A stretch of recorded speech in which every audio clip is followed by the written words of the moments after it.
Jesus, अपने दोनों हाथों को स्वर की ओर उठाएं। फॉरेन ब्रांचेस, परमेश्वर की ग्रेस, उसकी सामर्थ्य के लिए थैंक्स करें परमेश्वर का। परमेश्वर के वचन में लिखा है कि उसका आत्मा हमारी स्तुतियों में विराजमान होता है। आज इस वर्शिप के दौरान परमेश्वर का आत्मा हमारे बीच में मौजूद है और उसका आत्मा जो आजादी का आत्मा है, आज हमें हर एक बीमारी, हर एक गरीबी, हर एक जादू टोने, हर एक शराब से आज आजाद करेगा। और आज हम सेम वापस नहीं जाएंगे प्रभु यीशु मसीह के नाम में। प्रभु यीशु मसीह के सामर्थ्य नाम में हम मांगते हैं। आमीन, आमीन। तारीफ करें सब जन जोर से तालियों के साथ। उज्जीवित परमेश्वर प्रभु यीशु मसीह के नाम को महिमा दें। फॉरेन ब्रांचेस, आप जानते हैं कि जब जब भी हम पूरे विश्वास के साथ प्रार्थना को ग्रहण करते हैं तो परमेश्वर हमारे जीवनों में बड़े कामों को करता है, यानी बड़ी गवाहियां परमेश्वर हमारे जीवनों में पैदा करता है। और बीते समय में जिन लोगों ने पूरे विश्वास के साथ प्रार्थना को ग्रहण किया, परमेश्वर ने बड़े अजीब अचंबे काम उनकी जिंदगियों में किए। और में से कुछ टेस्टमनीज हमारे पास हैं, तो सब जन अपने स्थानों को ग्रहण करें। हम सब जन कुछ वीडियो टेस्टमनीज को देखेंगे।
आप जानते हैं कि परमेश्वर के लिए कोई भी काम करना कठिन नहीं है। हमारा परमेश्वर जो जीवित परमेश्वर है, वो अपने जीवित वचन के अनुसार लोगों की जिंदगी में बड़े और अद्भुत काम करता है। तो आइए सुनते हैं इनकी इस अमेजिंग टेस्टमनी को, और ये गवाही आपके फेथ को बढ़ाएगी यीशु मसीह के नाम में।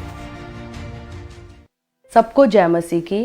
मेरा नाम एकता है और आज कनाडा से मैं अपनी बहुत बड़ी गवाही आप लोगों के साथ शेयर करने आई हूँ। 2016 में जब मैं और मेरे हस्बैंड कनाडा में गए और वहाँ पे हम चाहते थे कि हम वहाँ पर परमानेंट रेजिडेंसी ले सकें, लेकिन कुछ टाइम के बाद हमने वहाँ के बहुत बड़े लॉयर्स के साथ कंसल्ट करना स्टार्ट कर दिया। GTA के कोई ऐसा लॉयर नहीं था उनको हमने कंसल्ट ना किया हो। जैसे जैसे हम जाते गए और उनके सामने अपना केस रखा, वो हमारा केस देख के इस तरह से फेंकते थे कि जैसे हमारा कुछ हो ही नहीं सकता लाइफ में। लॉयर्स के साथ कंसल्ट करने के बाद सच में हमें डिप्रेशन का, बहुत सारी शर्मिंदगी का सामना करना पड़ रहा था। और जब हम घर आते थे तो रोते थे। रोते हुए हम अपने जब पेपर्स देखते थे तो हमें समझ नहीं आता था कि हम क्या करें। एक तरफ तो हमारा पेपर वर्क नहीं हो रहा था परमानेंट रेजिडेंसी के साथ, और दूसरी तरफ हम दोनों के पास जॉब नहीं थी। काफ़ी चीज़ें इकट्ठे होने के बाद हम इतना डिप्रेशन में जा रहे थे कि हमारे करियर का क्या होगा, कुछ होगा भी या नहीं होगा।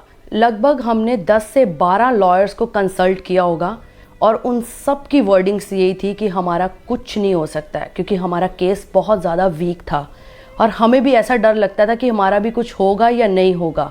जब हमने अपनी PR के लिए लॉयर्स के साथ कंसल्ट किया और जो हमारी प्रोफाइल थी वो बहुत ज़्यादा वीक थी, क्योंकि 485 points according to Canadian government की रिक्वायरमेंट थी, लेकिन मेरे पॉइंट सिर्फ 410 बनते थे।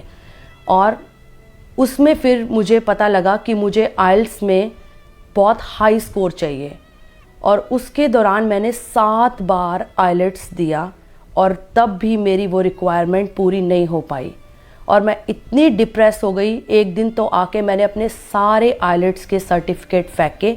फिर एक दिन 2017 में मैं रूम में बैठ के रो रही थी और एकदम से यूट्यूब पे अपोस्टल जी की मीटिंग मेरे सामने आ गई। मुझे नहीं पता वो मीटिंग कैसे मेरे सामने आई और उसमें कुछ अपोस्टल जी की इस तरह से शब्द थे कि तुम लोगों को डिवाइन हेल्पर्स मिलने जा रहे हैं। और सच में मुझे डिवाइन हेल्पर्स की वैल्यू नहीं पता थी, उसको किस तरह से रिसीव करते हैं कोई नॉलेज नहीं थी, लेकिन वो शब्द मेरे कानों में ऐसे बैठ गए थे कि जैसे पवित्र आत्मा ने मुझे छुआ हो। और जब पवित्र आत्मा ने मुझे छुआ और डिवाइन हेल्पर्स मैंने सुना, उसी 2 दिन के बाद मुझे जॉब की कॉल आ गई। ऑफिस जॉब के साथ परमेश्वर ने मुझे ब्लेस किया, जो कि मेरी सोच से बिल्कुल परे था। और जब मैंने अपने इंटरव्यू के लिए गई अपने एम्प्लॉयर के पास, तो मेरे एम्प्लॉयर ने देखा मेरा केस। जब मेरी इंटरव्यू में क्वेश्चनिंग हुई तो उन्होंने पूछा कि कैसे कैसे आगे तुम्हारा परमानेंट रेजिडेंसी का केस होगा। तो मैंने उनको खुल के अपना केस बता दिया कि मेरा अभी कुछ भी नहीं हो रहा है। तो परमेश्वर ने उनके मन में डाला और उनके क्या शब्द थे, उन्होंने बोला कि मैं तुम्हारा केस लड़ूंगा। तो ये क्या था? ये डिवाइन हेल्पर्स थे मेरे लिए, जो कि मैंने अपोस्टल जी से रिसीव किए थे। मुझे जॉब मिल गई। मेरा केस ऐसे लगा परमेश्वर ने खुद अपने हाथों से तैयार करना स्टार्ट कर दिया है। तो मेरा फेथ इतना बढ़ गया अंकुर नरूला मिनिस्ट्री के साथ। जैसे जैसे हमारा टाइम निकलता गया, क्योंकि मेरी सिर्फ पॉइंट्स 410 थे और रिक्वायरमेंट क्या थी 485 की। सच में परमेश्वर ने कनाडा में हिस्ट्री में कभी ऐसा नहीं हुआ कि 485 से सिर्फ और सिर्फ 75 पॉइंट्स रह गए हों। परमेश्वर ने पूरे रूल्स को ही चेंज कर दिया और ये फर्स्ट टाइम हिस्ट्री में हुआ कि 485 से 75 पॉइंट्स रहना, जो कि हमारी रिक्वायरमेंट पूरी हो गई। और फिर हमें परमेश्वर ने हस्बैंड वाइफ को परमानेंट रेजिडेंसी के साथ ब्लेस कर दिया। मेरी सेकंड टेस्टिमनी अपनी बेबी की है। आफ्टर परमानेंट रेजिडेंसी के बाद हमारी हस्बैंड वाइफ की ये इच्छा थी कि हमें परमेश्वर बेबी के साथ ब्लेस करे। और 2018 अक्टूबर में जब मैं प्रेग्नेंट हुई, हम दोनों हस्बैंड वाइफ इतने खुश हुए और अपनी पॉजिटिव रिपोर्ट को देखकर कि मैं प्रेग्नेंट हूँ। और उसके बाद हमारी लाइफ बहुत अच्छी चल रही थी, क्योंकि मेरे मंथ्स बहुत स्मूथ जा रहे थे। जब मैं 6 मंथ प्रेग्नेंट थी तो मेरे हस्बैंड मुझे डॉक्टर के पास लेकर गए मेरे चेकअप के लिए। और जब मेरा अल्ट्रासाउंड चल रहा था तो उस समय कुछ डॉक्टर के इस तरह से शब्द थे कि तुम्हें मालूम है कि तुम्हारी यूट्रस में फेब्रॉइड है। मैंने सुनकर एक बार तो मैं शॉक्ड हुई कि ये क्या बोल रहा है। और फिर उसने ये भी साथ में बोला कि तुम्हारे ब्लीडिंग के चांसेस हैं। मैंने उसी समय उन शब्दों को कैंसिल किया। घर आके मैंने उस रिपोर्ट को फाड़ दिया। जब भी परमेश्वर के दास प्रेयर करते थे कि तुम्हें बेबी ब्लेसिंग्स मिलने जा रही हैं, मैं कमांड करता हूं जिनके बेबी नहीं, आज इस गर्मी वाली मीटिंग में आपका गर्भ खुल रहा है यीशु मसीह के सामर्थ्य नाम में। आपके गुप्त प्रॉब्लम्स खत्म होने का दिन है यीशु मसीह के नाम में। आमीन। जितना लंबा रोचा ब्लेसिंग उतनी बड़ी। तो मैं हमेशा उस चीज़ को रिसीव करती थी। जब मेरा 8th मंथ चल रहा था तो परमेश्वर के दास मेरे ड्रीम में आए और ड्रीम में मैंने क्या देखा कि मेरी आँख में से एक कबूतर निकला और कबूतर के हाथ में एक चिट्ठी थी और परमेश्वर के दास बोले कि इसमें बेटा लिखा है। और जब मैंने खोला तो उसमें बेटा ही लिखा था। जिस तरह से मेरे ड्रीम्स में आके परमेश्वर के दास ने मुझे प्रोफेटिक वर्ड्स दिए थे और उन्हीं प्रोफेटिक वर्ड्स को रिसीव करने के बाद वैसे ही मेरे साथ हुआ। 2019 में 21 जुलाई परमेश्वर ने मुझे बेबी जोशुआ के साथ ब्लेस किया, जो कि डॉक्टर ने मुझे फेब्रॉइड बताई थी, वो भी सब गायब हो गई और मुझे हेल्दी कोई प्रॉब्लम नहीं आई। डिलीवरी में सब कुछ नॉर्मल हुआ और वो सारी चीज़ें अपने आप गायब हो गई। आज हम अपनी लाइफ में बहुत आनंदित हैं क्योंकि परमेश्वर ने हमको फाइनेंशियली ब्रेक थ्रू दिया, परमानेंट रेजिडेंसी दी, बेबी ब्लेसिंग्स दी। ऐसे लगता है कि परमेश्वर ने हमें चारों दिशाओं से भर भर के ब्लेसिंग्स दी।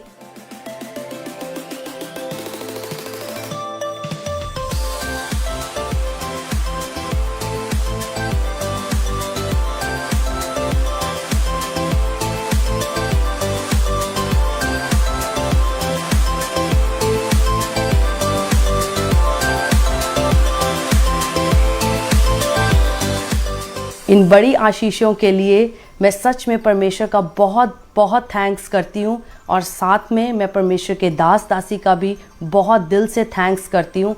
सबको जय मसीह के।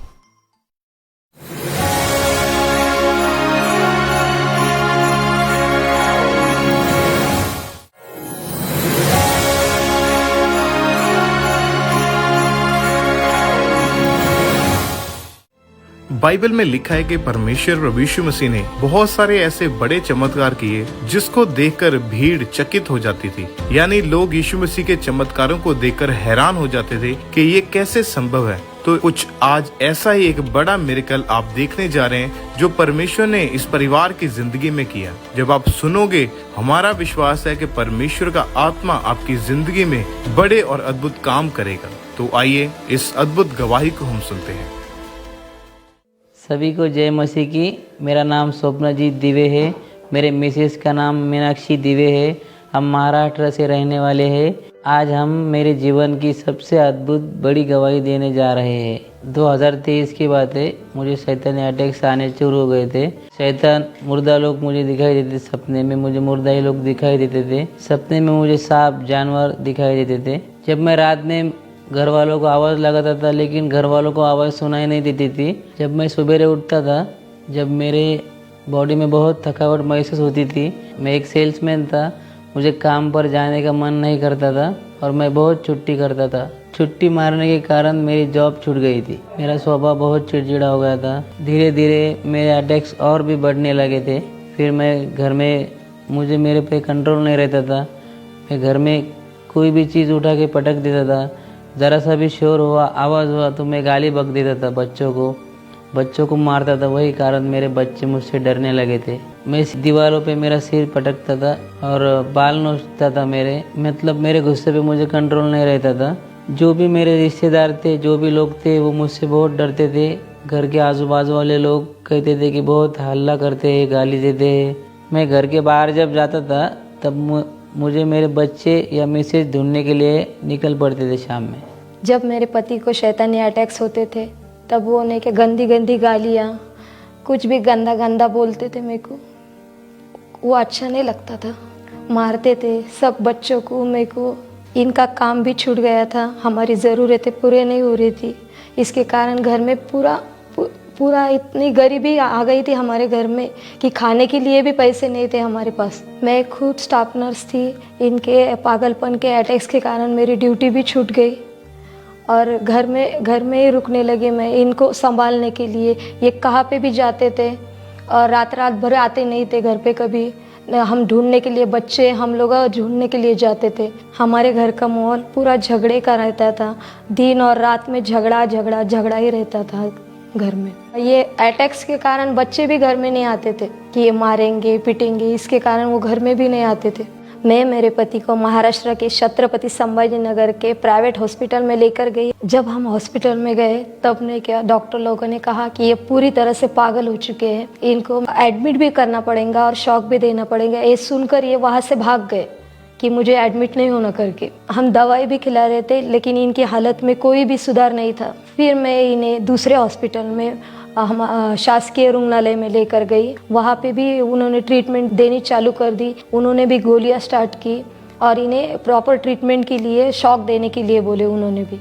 रात भर मैं सोती नहीं थी कि ये किसी को भी हानि पहुंचा देंगे। मैं हर वक्त यही सोचती रहती कि इनके अटैक्स के कारण इन्होंने कुछ कर लिया, हमारे बच्चों का क्या होगा, हमारा क्या होगा। हमें कभी भी यकीन नहीं था कि ये इनकी बीमारी से बाहर आएंगे करके। जब इनकी यह हालत थी उस दौरान भी हमारा यीशु मसीह पर भरोसा था। फिर इनकी हालत देखकर एक विश्वासी भाई ने हमको कि खामरा चर्च में कैसे बड़े बड़े कार्य होते हैं।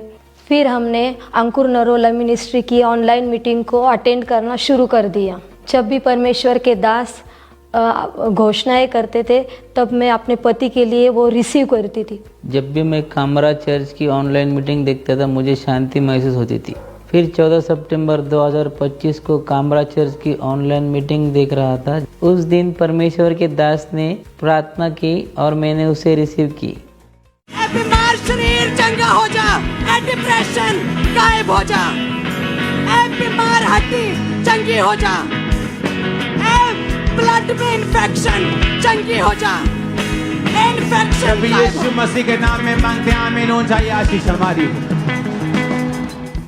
जब मैंने प्रार्थना रिसीव की, परमेश्वर के सामर्थ्य ने मुझे छुआ, मुझे उल्टी आई और मुझे गर्माहट महसूस हुई। मुझे एकदम हल्कापन महसूस होने लगा। ऐसे लगा कि मुझे कोई चीज़ छोड़कर चली गई है। उस दिन जब प्रार्थना रिसीव करने के बाद मैं सोया, मुझे अच्छी नींद आई। मुझे कोई शैतानी सपना नहीं आया, कोई मुर्दा लोग नहीं दिखाई दिए। उस दिन के बाद मुझे कोई पागलपन के अटैक्स नहीं आते। मैं ठीक हो चुका हूँ, मैं चंगा हो चुका हूँ। अब लोग मुझसे डरते नहीं हैं, मेरे घर पर भी आते हैं और मुझसे बात भी करते हैं और हम सब अच्छे से रहते हैं। मेरा परिवार खुश है, अभी हम सब आनंदित है। मैं अपना जीवन प्रभु को दे चुका हूँ और मैं प्रभु की सेवा करता हूँ। और जो मुझे कहते थे कि तू पागल है, ऐसे कहते थे, वो लोग भी मुझे पूछते हैं कि तू कहाँ से चंगा हो चुका है।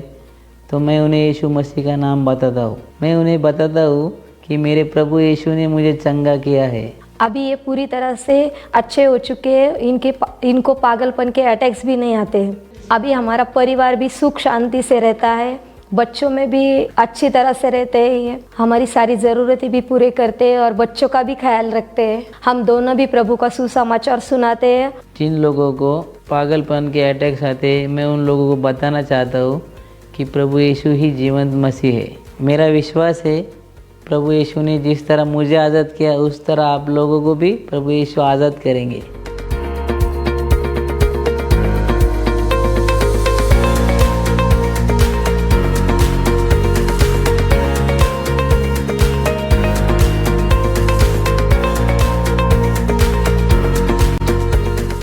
इस बड़े छुटकारे के लिए मैं परमेश्वर का धन्यवाद करता हूँ, परमेश्वर का दास का धन्यवाद करता हूँ। सभी को जय मसीह की। तारीफ करें सब जन जोर से तालियों के साथ। Foreign branches, Canada, America, all branches, Birmingham branch, सब ब्रांचेस अपने दोनों हाथों को स्वर के उठाएं, अपनी आंखों को बंद करें। सब ब्रांचेस अपने आप को परमेश्वर के आगे समर्पित करते हुए सब जन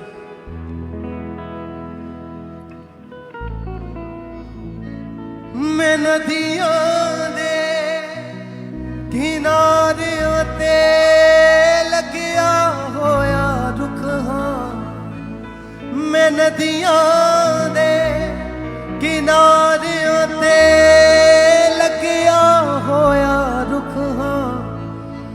मेरा रब बोलदा मेरे लिए, इसे करके मैं चुप हां। मेरा रब बोलदा मेरे लिए, इसे करके मैं चुप हां।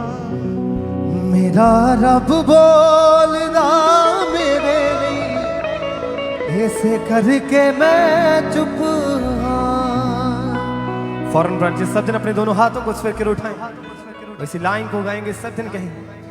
मैं नदियों दे किनारे ते लगिया होया रुख हां, मैं नदियों